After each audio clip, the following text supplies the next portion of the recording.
Good evening. This is Late Night Queries. I'm your host, Nick Del Bianco. We've got a very special guest coming in from the Hudson Valley today.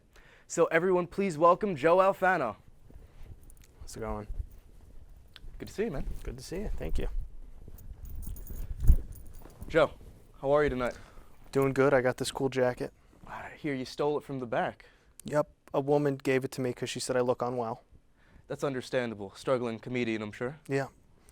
Well, we're glad to have you here tonight either way. First question, how'd you get into comedy? I've been a big fan of comedy for as long as I can remember. I would always, watch different people's specials, listen to as much comedy as I could, and then when I was older and I could go to mics, there wasn't any in my area. So it wasn't until I was going to law school up at Albany that I found some open mics, and then I dropped out of law school. And I'm sure your parents are so proud. Yeah, we don't talk anymore, but things are okay. Good. What do you think are some of the issues that smaller comedians are facing right now? I think, not going up enough. It's easy to get discouraged when things don't happen right away because, it doesn't happen overnight. And I think people who have been doing it sometimes for years and feel like they're not as far ahead as they want to be, and then, they just give up entirely. I think a lot of people stopped doing comedy too because of the pandemic. When there was no places to do mics and stuff, people just gave up. Well, that kind of leads me into another point about the scene as a whole. Mm-hmm. Right? The comedy scene looks a little bit divided right now. At least that's what I'm picking up. There's lots of conflict going on both sides. Do you think comedy could be used as a platform to bring light to some of these social issues or social inequalities?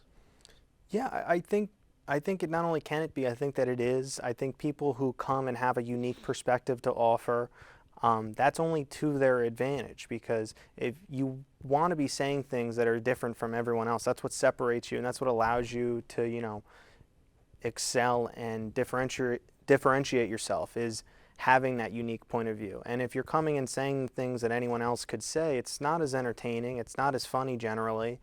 So I think it can and is used. At a lot of the mics I go to, I see a variety of all kinds of different people who all get up and have, all kinds of different perspectives they're bringing to the table, and they're encouraged to come and do that and come back and continue to get better. Well, that's really good to hear. And so to move on from conflict a little bit, right, on a more positive note, I want to hear a little bit about you.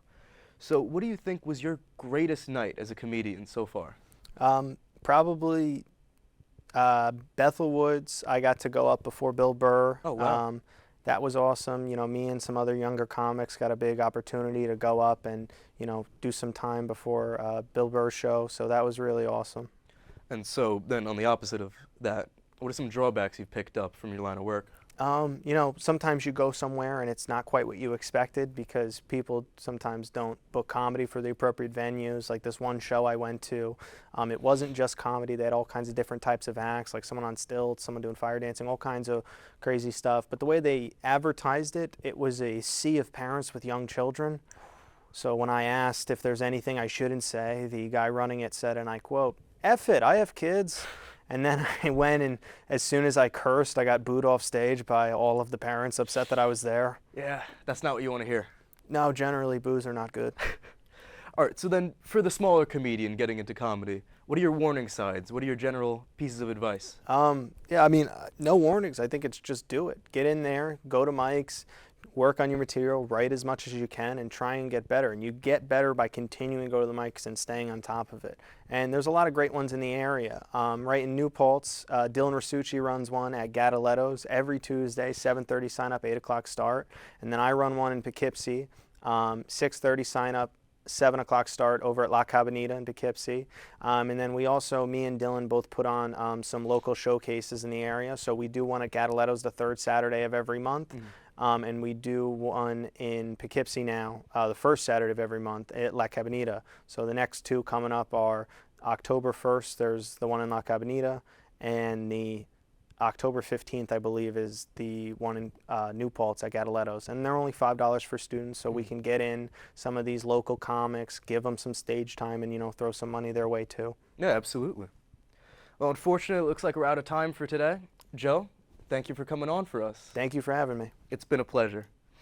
If you'd like to find a little bit more of Joe, you can check out his Instagram, which I believe is Joe_Alfano, which is ALFANO, right? Yep, thank you. Okay.